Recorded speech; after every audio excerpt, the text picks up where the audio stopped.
यहाँ पे आचार्य भगवान भक्ति के माध्यम से अपनी व्यक्ति कर रहे हैं, जिसके अंदर जो होता है वो दिख जाता है।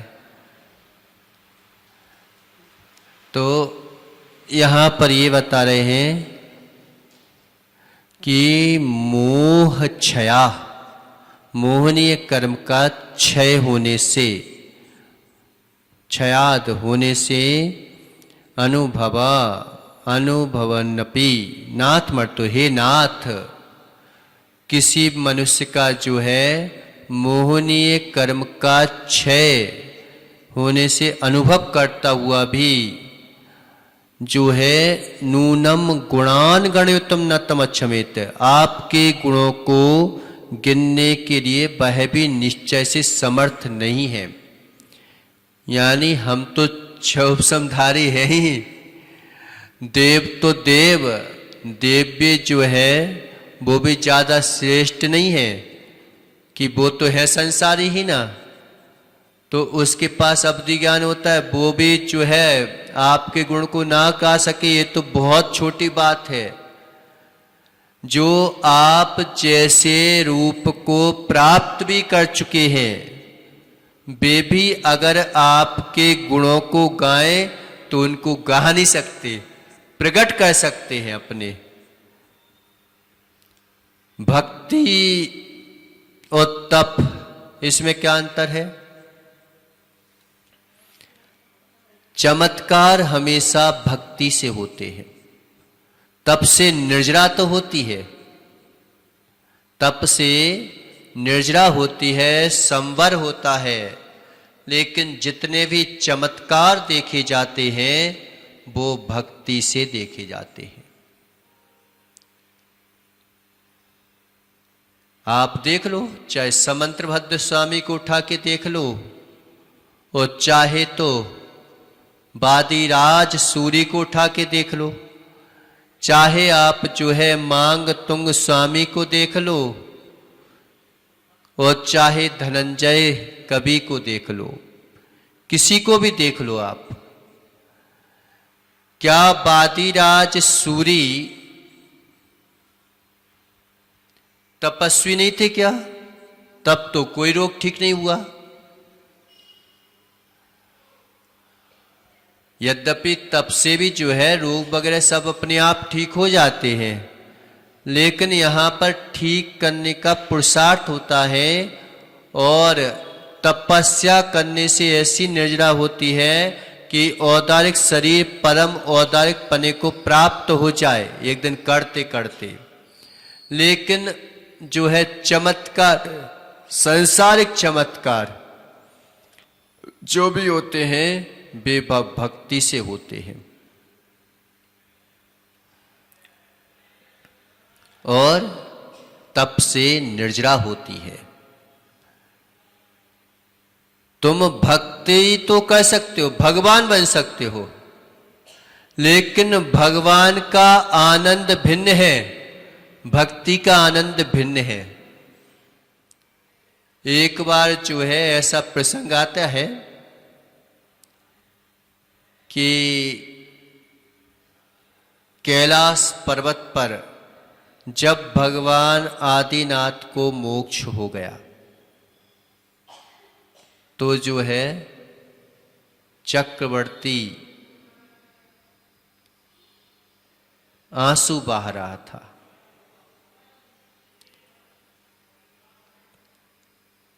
और फपक फपक के रोने लगा। तो सौधर्मेंद्र ने आके और बोला कि अहो चक्रेश, क्या बात है, आज तुम बड़े उदास दिख रहे हो, बड़े दुखी दिख रहे हो, खेद खिन्न चित्त दिख रहे हो तुम।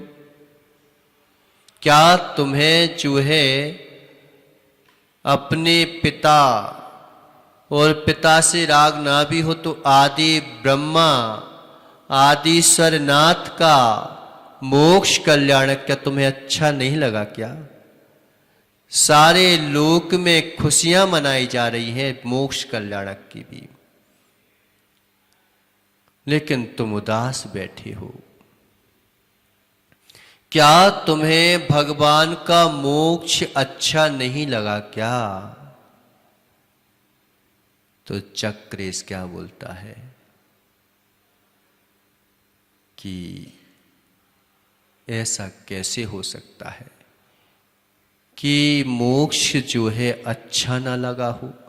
जिसके लिए अगर बेटा कुछ भी पाले, फिर तो हमारे पिता ने पाया है, हमारे आदि ब्रह्मा ने पाया है।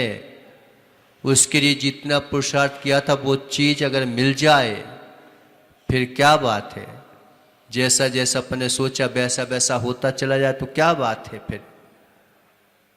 अभी तो हमारी सोच कर्मों के अधीन चलती है, लेकिन उनकी कर्मों के अधीन नहीं चलती, कर्मों को अपने अधीन चलाते हैं वे।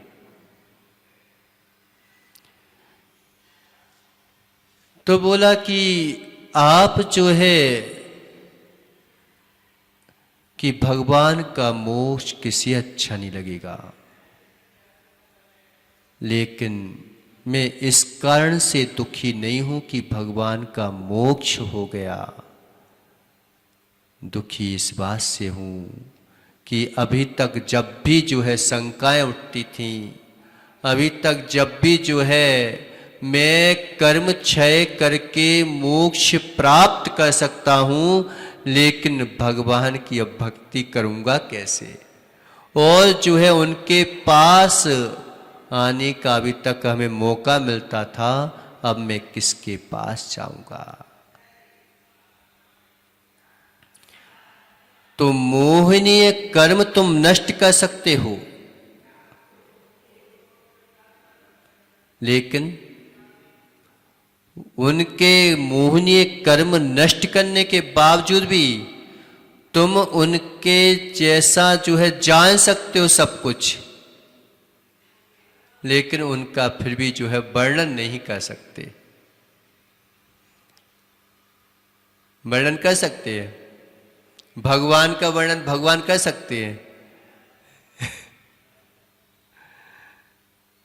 कोई किसी का वर्णन नहीं कर सकता। अनुभव कर सकते हैं कि वो ऐसा कर रहे हैं, इस टाइप से है, सब जान रहे हैं। जब वे खुद ही जो है जितना भगवान ने जाना उतना जो है वचनों में नहीं आ पाता, जितना भगवान जान रहे हैं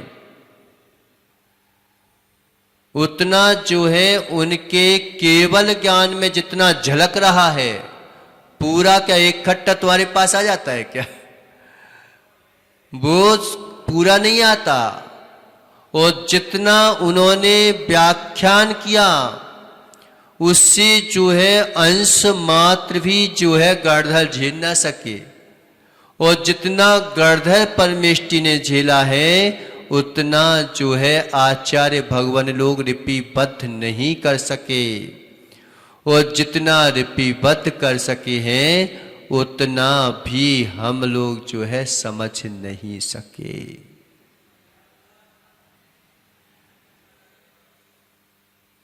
तो भक्ति का आनंद भिन्न है, भगवान का आनंद भिन्न है। भगवान बन जाना और भक्ति कर लेना। भक्ति से देखो आप कि मैसूर नरेश जैन नहीं था, अजैन था, लेकिन रोज जो है वह सप्ताह में एक बार गोमटेश की वंदना के लिए जाता था। और वहां पर प्रथा थी कि जो भगवान का जो है अभिषेक होता है ना तो पी लेते हैं। तो वो चरणामृत समझ के पी लेता था। तो उसका शत्रु राजा था एक,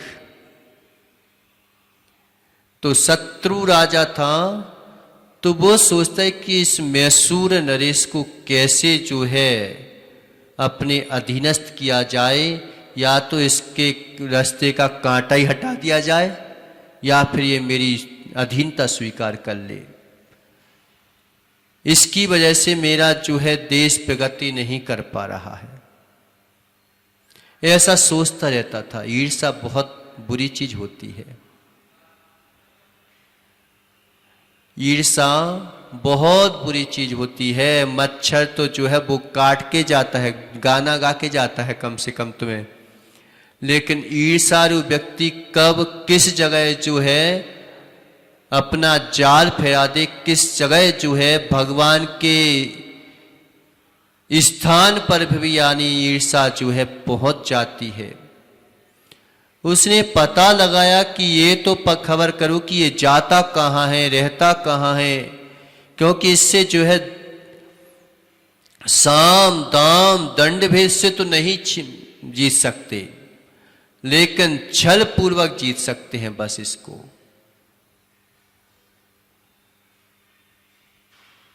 तो उसने क्या किया कि पता लगा कि ये गोमटेश जाता है,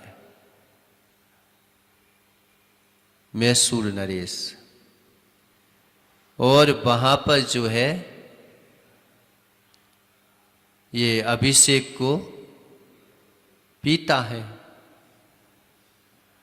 तो उसने क्या किया कि जो उपाध्याय होते ना वहां पे बोलते जो अभिषेक करता है, तो उनको जो है सोने की मोहरें दी उसने, और कहने लगा कि हम इतनी मोहरें और देंगे, इतनी मोहरें देते हैं, लेकिन तुम जो हो इसमें जहर मिला के और उसको पिला देना।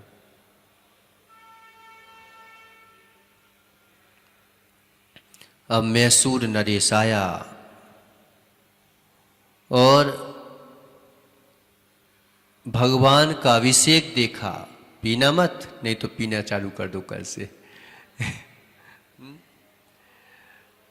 तुम्हें तो उसमें पाप कहीं बंद होगा, उसे पुण्य भली मिल जाए। तो उसने जो है गया और भगवान के दर्शन किए, और भगवान के दर्शन के बाद शांतिलाल जी बोला कि अब मुझे अभिषेक दो, चरणामृत दो। तो जैसे ही उसने देना चाहा, पसीना पसीना आ गया उसको। तो इतना आसान थोड़ी ना होता है। सबसे पहले पाप करने से पहले बुद्धि भ्रष्ट करना पड़ती है। अगर व्यक्ति बुद्धि भ्रष्ट ना करे तो कोई पाप नहीं कर सकता, और उसे जो है कोई भी पाप होगा पहले नंबर आत्मा नकारती है। पानी भी होता है ना, वो कभी किसी को मानना नहीं चाहता। पानी कभी किसी को मानना नहीं चाहता, वो तो आपको ऊपर फेंकता है, बार बार ऊपर फेंकता है कि ये बच जाए, ये बच जाए। जब व्यक्ति जो है बच नहीं पाता तो कह रहे मेरी मजबूरी है, मैं नहीं मानना चाहता था इसको, लेकिन ये जो है हाथ पैर फड़फड़ा रहा है लेकिन तैर नहीं रहा है। नहीं तो देखो आप, मुर्दे को भी छोड़ देता है पानी, कहीं मुर्दे को अंदर नहीं ले जाता। वो मुर्दे में वो चालाकी है कि तैरना जानता, लेकिन जीव नहीं तैरना जानता।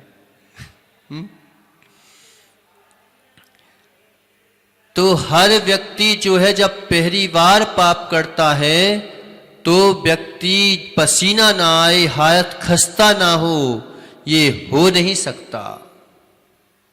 उसको पसीना पसीना आ गया, पूरे हाथ पैर थर थर कांपने लगे।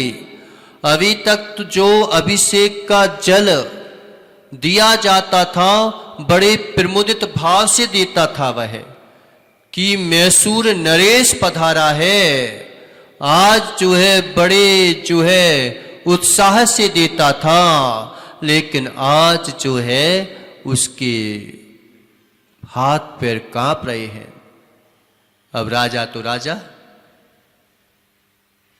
क्या हुआ उपाध्याय, तो इस तरह से कांप रहा है। कुछ नहीं कुछ नहीं। और जो है उसने पूरा जो है कहले रहने तो मैं नहीं दूंगा।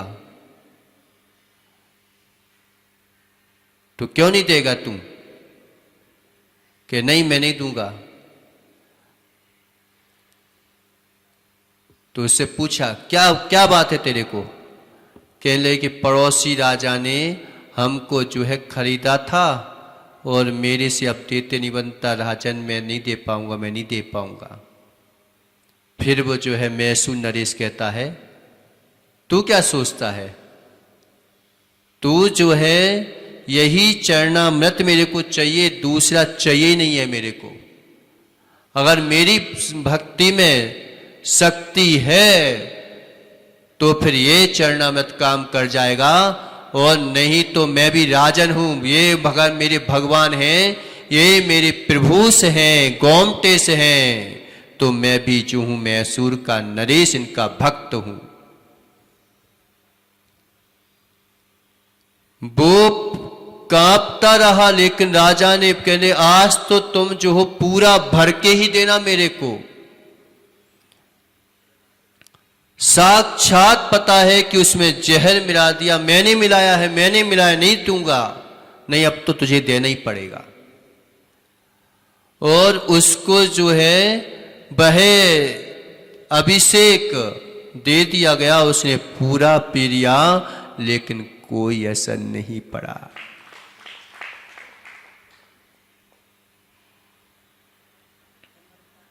जिसमें दृढ़ता होती है, विश्वास होता है, उसे जहर भी जो है अमृत का काम कर जाता है। अमृत का काम कर जाता है। और जिसमें आस्था श्रद्धा नहीं है, अमृत भी जहर का काम कर जाता है। तो मोह क्षया दनु भवन्नपि नाथ मर्त्यो। हे नाथ, जिसके मोह का क्षय हो गया है, ऐसा जीव अनुभव करता हुआ भी, यानी साक्षात उन जैसा बन गया, वो जीव भी आपके गुणों को गिनने के लिए निश्चय करके समर्थ नहीं है। गुणान गणितुम ना क्षमेत, यानी उसमें क्षमता नहीं है कि वो आपके गुणों की गणना कर सके। एक केवली भगवान दूसरे केवली भगवान के गुणों की गणना करके बता सकते हैं? कहां से करेंगे? जान सकते हैं पूरा, लेकिन गणना बता सकते किसी चीज का? अब कोई बोले कि पहली पर्याय बताओ भगवान की, किसी द्रव्य की। अरे भाई पहली पर्याय होती तो हम पहली पर्याय बता देंगे, और जब पहली पर्याय होती नहीं, द्रव्य से रहित पर्याय और द्रव्य से रहित गुण होते ही नहीं, तो जो व्यवस्था है हम वैसी बता देते हैं पूरी। अनंत है तो अनंत रूप से जानते हैं, और अनंत रूप से जानते हैं तो अनंत का ही तो वर्णन किया जाएगा। पहली हो गई तो वो अंत नहीं हो जाएगी उसकी। तो सारे द्रव्य गुण पर्यायों को जो है वो जानते हैं, ये बता सकते हैं कि वो इस तरह से जान रहे हैं, लेकिन उनका भी वर्णन, एक दूसरे का ही वर्णन कर दिया जाए तो फिर वर्णन हो गया, तो फिर द्रव्य का तो अंत टाइप का हो जाएगा किसी भी चीज का। तो ऐसे अनंत लोक होते तो भी भगवान के केवल ज्ञान में झलकते ही इतनी महिमा है उनकी, बस ये बता सकते हैं। तो कि निश्चय से समर्थ नहीं हो सकते। कल्पांत वांत पैसा, पैसा यानी पानी है ना, तो प्रकटोपि यस्मान, यानी कल्पांतवांत,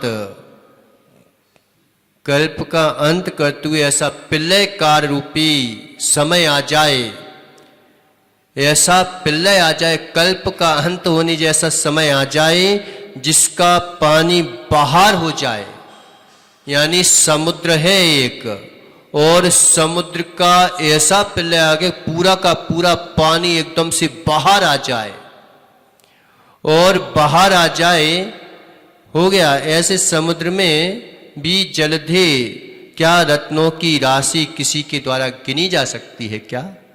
अगर उसमें पिल्लयकार आ गया, पूरा समुद्र फट गया, और उसमें से सारे के सारे जो है क्या रत्नों की राशि बाहर आ जाए। अब शांतिलाल जी सोचेगा कि मेरे को मिल जाती तो मैं तो पूरी रत्न से लेकिन तुम जो हो ना, उसको समेटते समेटते थक जाओगे, लेकिन उसकी गिनती नहीं कर पाओगे, इतने रत्न होते हैं समुद्र में। तो जब हम रत्नों को नहीं कह सकते तो प्रभु आपके गुणों को कैसे कह सकते हैं? अर्थात किसी के द्वारा नहीं गिनी जा सकती वो राशि। ऐसे ही आपके गुण जो है प्रकट किए जा सकते हैं, लेकिन बताए ना जा सकते। जैसे पता, किसी को अगर गूंगा हो, बोलना नहीं जानता हो, और उसे जो है महावीर भैया अच्छी मिठाई खिला जाए, बहुत सुंदर, जैसे कभी खाई ना हो, ऐसी मिठाई खिलाई जाए, और अब उससे पूछो कि बता तू इस मिठाई का स्वाद कैसा है, तो क्या बोलेगा? ओ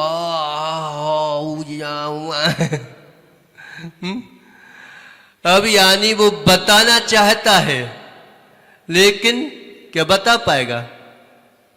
कोई बालक अगर समुद्र देखने जाए तो कहेगा इतना बड़ा, इतना बड़ा, इतना बड़ा, क्या बताएगा वो? बस तुम उसकी भाव भंगना से समझ जाओ कि उसे कितनी अच्छी लग रही है, बाकी वो जो है उसको बताने में असमर्थ है कि कैसी चीज खाई है मैंने। ऐसे ही जिसे भगवान के गुण नजर आ गए, भगवान के प्रति जो है श्रद्धा जागृत हो गई, और भगवान के प्रति श्रद्धा जागृत नहीं होती, अपने प्रति बहुमान आता है, तो भगवान के प्रति बहुमान जागृत होता है।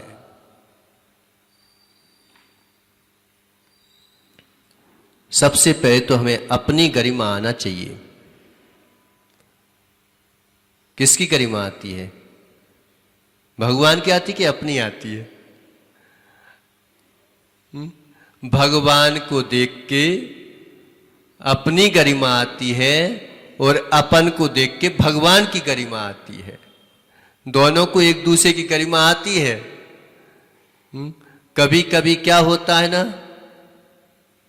कि भगवान को देख के जो है मन भक्ति के लिए भर जाता है, और कभी कभी ऐसा होता है कि मन भक्ति से भरता है तो भगवान की मुद्रा देखने के लिए जीव चला जाता है।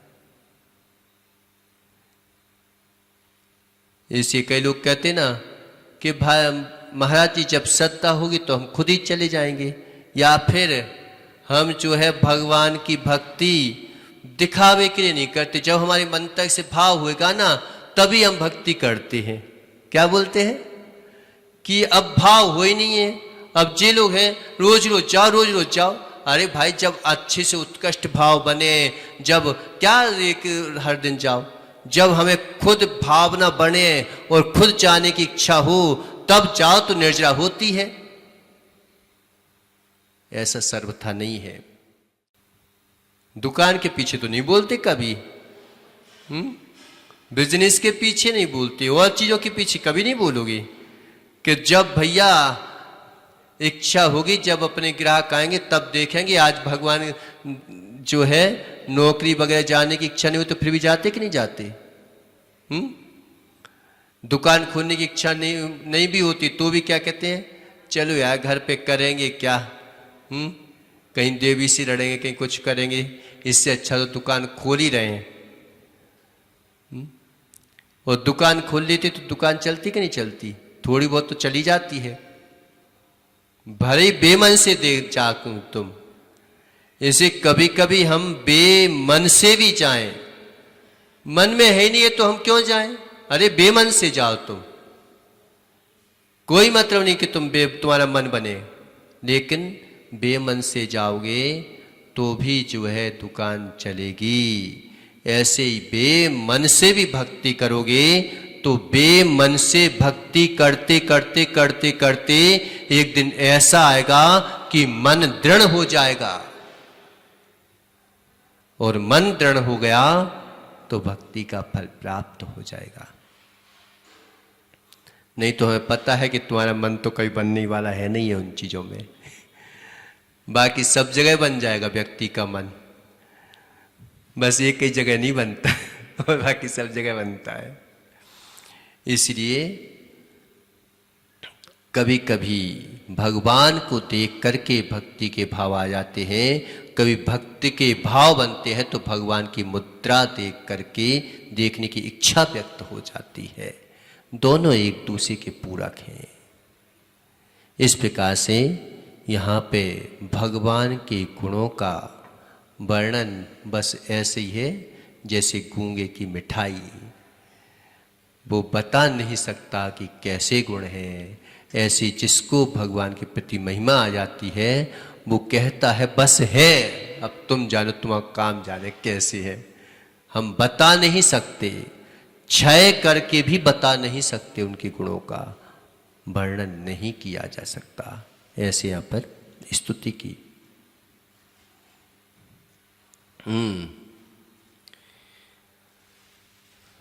कल क्या बताया था,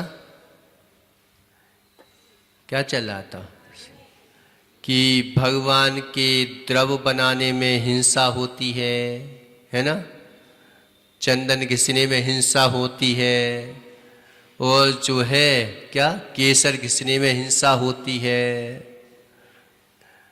तो हिंसा, ऐसी हिंसा से पूजा करना चाहिए क्या? तो आचार्य भगवान ने स्पष्ट बोल दिया कर कि पूजम जिनम तर्चतो जिनसे सावध देशो बहु पुण्यरासो। होती है, ऐसा नहीं बोल रहे कि उसमें हिंसा नहीं होती।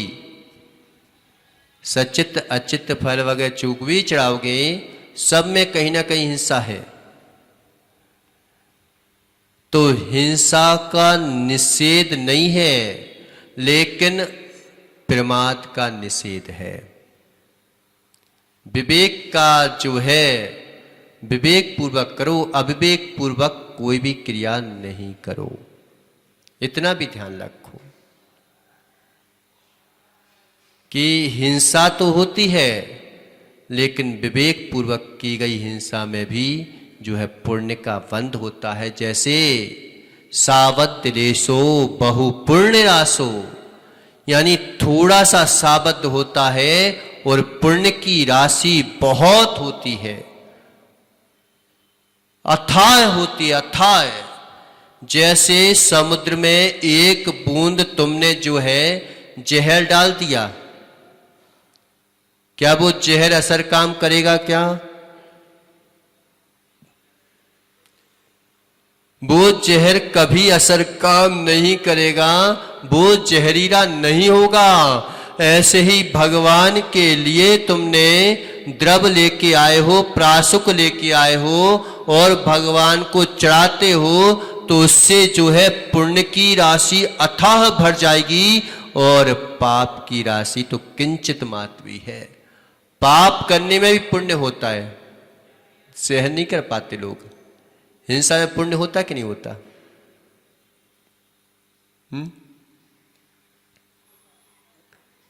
कई लोग क्या है ना कि मैं जीवों को मारूंगा और अपनी आजीविका चलाऊंगा। मैं तो अपनी आजीविका चला रहा हूं, मैं तो मार ही नहीं रहा हूं। उसमें भी जो है किंचित क्लेशता की हानि है, और उसमें भी जो है पुण्य का बंध होता है, लेकिन पाप की राशि बहुत ज़्यादा है तो वो पुण्य जो है पाप में ही बदल जाता है, पाप में ही बदल जाता है। कई जो है ऐसे लोग होते हैं, पता निकलते हैं ना, तो जो सज्जन लोग हैं, कई लोग तो एक जगह आचार्य हम लोग जो है जंगल के लिए जा रहे थे आचार्य श्री के साथ भोपाल में। तो वहाँ पर एक जो है मांस की दुकान पड़ती थी रास्ते में, तो वो जो है इतने ढक के रखता था कि महाराज निकलने वाले हैं, और वो दूर से नमोस्तु ही कर लेता था, बाएं लागू बाबा, बाएं लागू बाबा। अब क्या आशीर्वाद है। ऐसे लोग भी जो है मंद कसाई देखो तुम, कि बिल्कुल यानी ढक के रख रहा है, बिल्कुल यानी देख ना पाए, इस प्रकार से पूरी व्यवस्था कर देता था। उसे पता है कि ये मेरा गलत काम है, और वो आकर के और बकायदा पाए लागू बोलता था, और एक क्षण जो है आंसू टपका के चला जाता। अब बताओ, उनको भी पता है ये गलत काम है, लेकिन ऐसे ही हर कार्य में पुण्य भी है और पाप भी है, लेकिन वहां पर पुण्य की राशि बहुत कम है, पाप की राशि बहुत है। ऐसे ही भगवान के द्रव्य चढ़ाने में, मुनिराज को आहार देने में, ऐसा नहीं कि उनके आहार वगैरह बनाओगे तो तुम जो हो पाप के भागीदार नहीं होगे, उसमें भी पाप है, लेकिन पाप इतना है, पुण्य इतना है, विशुद्धि के साधन ज्यादा है और संकलेशता के साधन बहुत कम है उसमें। जिस घर में चौका लगता है, बताओ, बच्चे जो है ना, वो भी समझ जाते कि भाई चौका लग रहा है, तो वो भी जो है ना चौके में नहीं आते कि महाराज आएंगे, महाराज आएंगे, महाराज के लिए जो है माँ खाना बना रही है, दूर से मांग लेंगे। लेकिन वो भी जानते हैं कि हमारे महाराज असोले का भोजन नहीं लेते, तो वो भी जो है सहयोग करता है, माँ मुझे भी कपड़ा पहना तो मैं भी अंदर आना चाहता हूं। अब बताओ किसने सिखा दिया ये? तो पूरे घर का वातावरण परिवर्तित हो जाता है। एक जगह तुम मान कि दो भाई थे और दोनों भाई कभी बोले नहीं एक दूसरे से, सब लोगों ने समझाया लेकिन नहीं बोलते थे। लेकिन एक भाई के घर में महाराज आचार्य श्री के आहार हो गए। अब वो दूसरा भाई जो है वो कभी उसके घर में ढूकता तक नहीं था, लेकिन आचार्य श्री गए हैं, अब तो मैं नहीं रोक सकता अपने आप को। तो मालूम चला कि वो भी पीछे पीछे आ गया और जो है कि मेरे को भी चलाने अपनी। तो वो जो दूसरा भाई था ना, वो भी कहता है कि भाई देखो, थे तो एक ही माँ के रक्त ना। तो वो कह रहा कि चलाओ आप भाई से। और दोनों में मिलन हो गया, जो कभी एक दूसरे को देखना पसंद नहीं करते थे। कि लगे आज के दिन भी अगर मैं जो हूं ये शत्रुता बांधूं और देवसास गुरु के सामने भी हम अगर एक ना हो सके तो अब हम कभी एक नहीं हो सकते। इसलिए अब तो हमें जो है कि छोटा भाई बड़े भाई के घर में आ गया और मान कि दोनों एक दूसरे से मिल गए और बाद में बोले आचार्य भगवान आप हमारे घर में पधारे तो आज तक पूरा समाज बोल रहा था कि महाराज जे भले ही आप हमारे घर में पधारे चाहे नहीं पधारे, लेकिन इन दोनों की लड़ाई बहुत पुरानी चल रही थी, आज जो है वो समाप्त हो गई।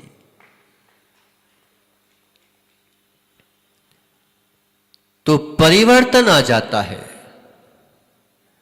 ऐसे ही भगवान को द्रव चढ़ाने से आपके भावों में परिवर्तन आ जाता है। राकेश, आता कि नहीं आता? तो उनके द्रव चढ़ाने में हिंसा नहीं होती। अभिषेक करने में पुण्य की राशि बहुत होती है। पूरे विश्व में जो है गोमटेस का नाद होता है जब अभिषेक होता है तो। और वहां पर ऐसा कोई नहीं है, चाहे सोनगढ़ी हो, चाहे 13 पंथी हो, चाहे 20 पंथी हो, चाहे श्वेतांबर हो, चाहे कोई हो, सारा विश्व उमड़ पड़ता है उनके सामने। कहते कि अब हम जो है इनके सामने अपने पंथवाद सब छूट जाते हैं, अपने आप छूट जाते हैं। अब तुम सोचोगे तब जे हो रहा है तब हो रहा है, तो उसकी तुलना नहीं की जा सकती। तो धूप क्यों चढ़ाते हैं और कैसे चढ़ाते हैं और कैसी चढ़ाते हैं, बताओ? कौन सी धूप चढ़ाते हैं, कैसे चढ़ाते हैं, क्यों चढ़ाते हैं? सुरेश भैया बताओ जल्दी से।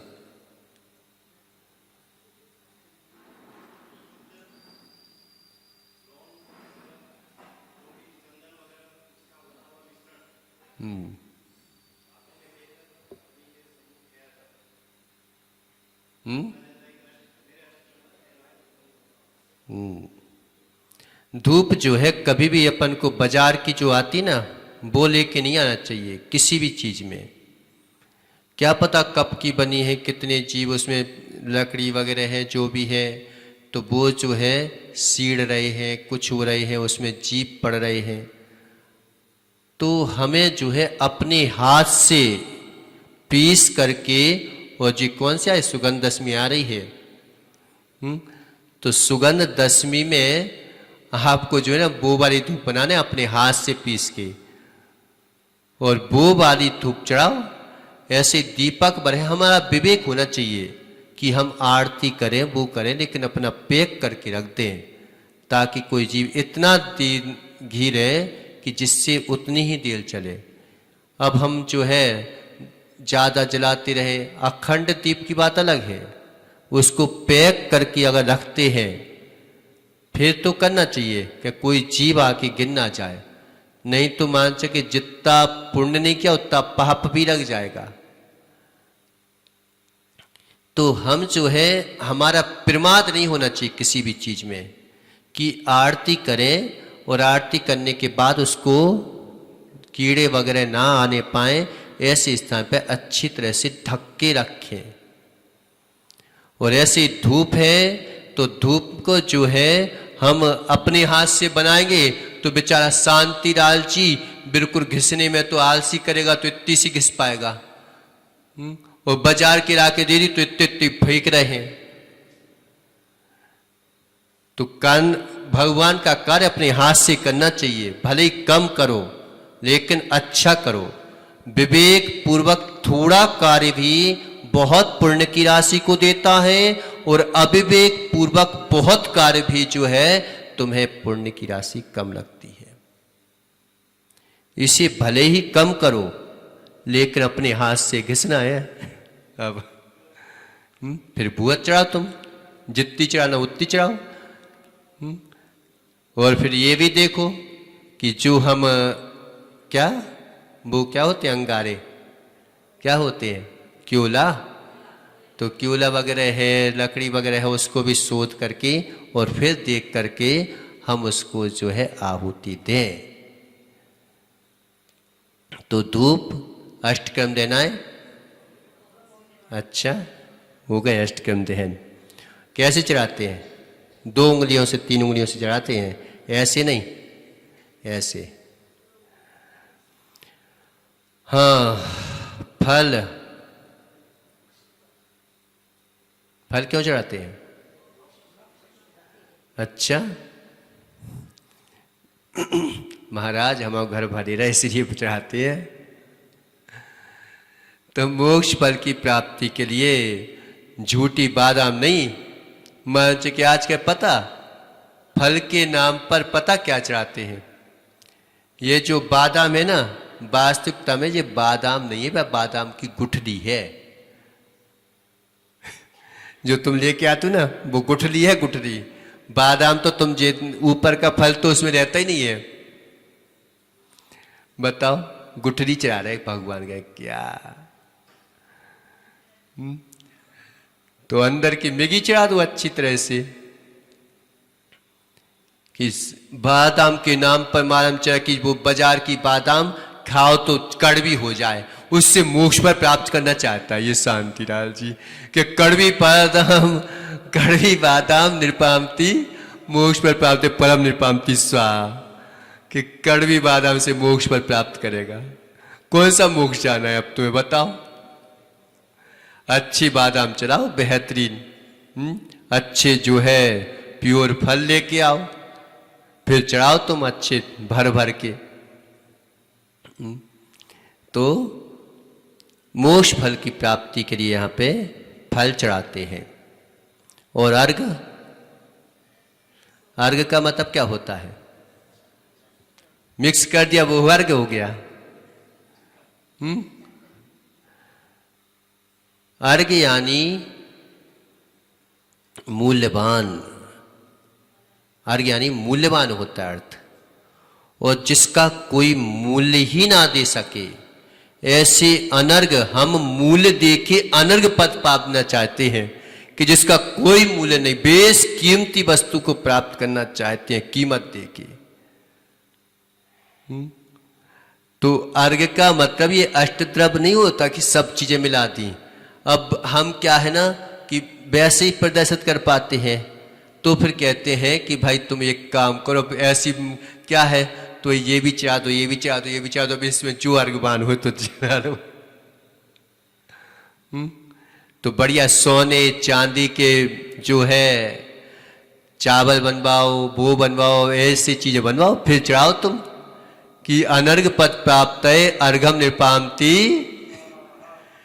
कि बेस कीमती जिसकी कोई कीमत ना आंकी जा सके वो कहलाता है अर्घ। और ऐसे जियो हम, इनकी तो कीमतें हैं और इस कीमत से हम अनर्घ पद प्राप्त करना चाहते हैं कि जिसका कोई मूल्य ना दे सकता हो। बताओ, अभी भगवान की भक्ति करी थी ना, क्या मूल्य दे पाओगे? यानी कर्म क्षय करके भी तुम भगवान तो बन सकते हो लेकिन भक्त नहीं बन सकते। ऐसी अनुपम महिमा है। तो इस प्रकार से बताया। अब अपन कल जो है भक्ष और अभक्ष के बारे में चिंतन करेंगे। बोलिए आदिनाथ भगवान की। हेलो ओम। पंच परमेष्टि भगवान की जय। बंदों सिर अरिहंत पासिद नाम सुख कार, सूर्य पाठक साधुगण है जग के आधार। इन पांचों परमेष्टि से सगित मूल यगमंत, अपराजित मनादि है नमोकार शुभमंत। नमोकार महामंत्र को नमन करूं सत्यवान, चालीसा पढ़ करे रहूं स्वात्म धाम साकारी। चालीसा पढ़ करे लगो स्वात्म धाम साकार। ओ जयवंती अनादि मंत्रम, नमोकार अपराजित मंत्रम। पंच पदों से युक्त संयंत्रम, सर्वे मनोरथ सिद्धि स्वतंत्रम। 33 अक्षरी माने इसमें 58 मात्राएं भी हैं। अतिशयकारी मंत्र जगत में सब मंगल में कगा प्रथम है। जिसने इसका ध्यान लगाया मन मंदिर में इसे बिठाया, उसका बेड़ा पार हो गया, भवदधि से उद्धार हो गया। अंजन बना निरंजन क्षण में, शूली बदली सिंहासन में। नाग बना फूलों की माला, हो गई शीतल अग्नि ज्वाला। जीवन धरि से सीमंत को सुना स्वामी ने मरणासन हो। शांति भाव से काया तज करे, गया स्वर्ग अक्षेत्र बना तब। एक बेली मंत्र सुनाता, राजघरानी में जनी माता। जाति स्मरण हुआ जब उसको, उसने खोजा उपकारी को। पद्मरुचि को गले लगाया, आगे मैत्री भाव निभाया।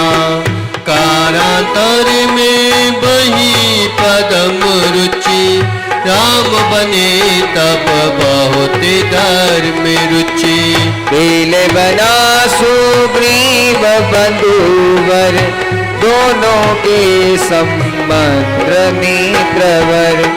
रामायण की सत्य कथाएं, नमोकार से विधि बताए।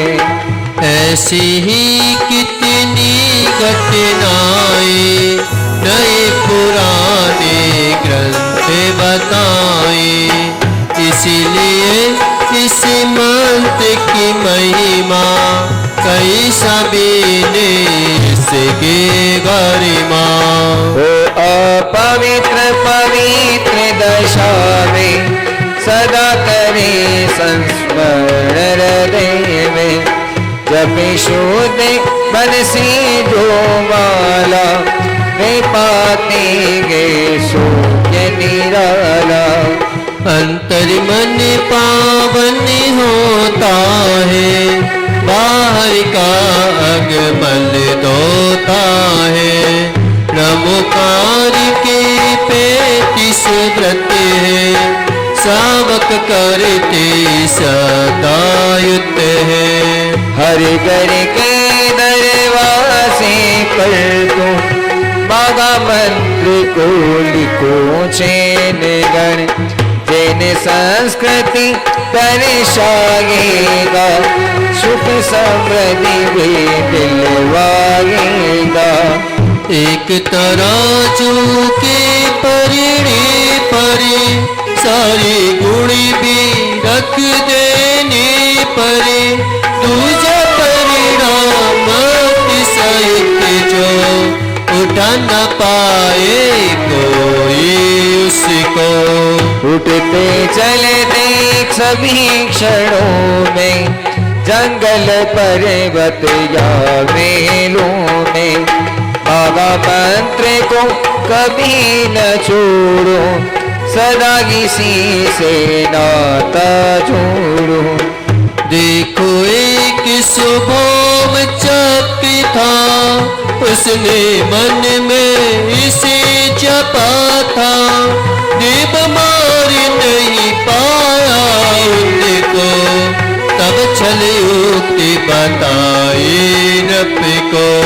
देव ने उसको मार गिराया, उसके चंगुल में फंस करके लिखा मंत्र न जाने जल में, जो ही उस पर कदम रख दिया, देव की शक्ति प्रकट कर दिया। देव ने उसी को मार गिराया, नरक धरा को अपने पाया। मत कहे अपमान कथानक, सचमुच ही है हृदय विदारक। वो से भी कभी न करना, सदा मंत्र पर श्रद्धा करना। इसके लेखन में पीपल गए, आप नेत्र हो जाए सफल गए। नमुकार की बेक खुली है, ज्ञानमती प्रेरणा मिलती है। जम्बूदीप हस्तिनापुर में, मंत्रों का व्यापक संग्रह है।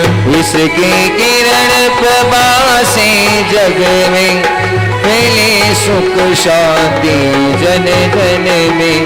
मन वचन से इसे नमन गए, मागा मंत्र का करूं स्मरण में। महामंत्र का करूं स्मरण में, मागा मंत्र का करूं स्मरण में। यह महामंत्र का 40 जो 40 दिन तक पढ़ते हैं।